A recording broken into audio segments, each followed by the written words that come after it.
अस्सलाम वालेकुम, आप देख रहे हैं पीए न्यूज एचडी और मैं हूं आपके होस्ट सादिया बतौल। शामिल करते हैं आज की अहम खबरें।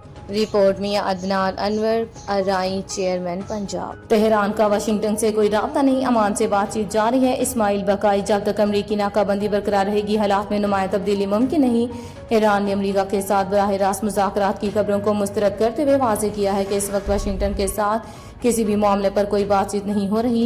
ईरानी वजारत खारजा के तर्जुमान इस्माइल बकाई ने हफ्तावार मीडिया ब्रीफिंग के दौरान कहा कि आबनाए हमज़ से मुताल्लिक़ राब्ते सिर्फ अमान के साथ जारी हैं, जिनका मकसद इस अहम बहरी गुज़रगाहों में आर्जी तौर पर महफूज बहरी आमदोरफ्त के इंतजामात पर मुशावरत करना है। इस्माइल बकाई का कहना था कि अमान के साथ किसी महफूज बहरी रास्ते पर इत्तफाक अपनी जगह अहम है, ताहम इससे आबनाए हमज़ की मुकम्मल सूरत हाल तब्दील नहीं होगी।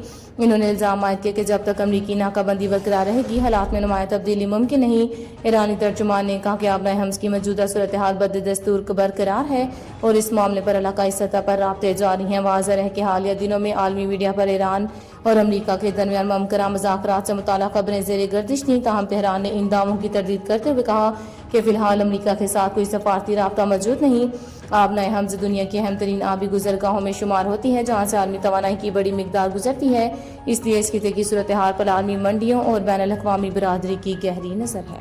न्यूज स्टूडियो से अब तक के लिए इतना ही। मजीद खबरों और अपडेट्स के लिए देखते रहिए पीए न्यूज एचडी।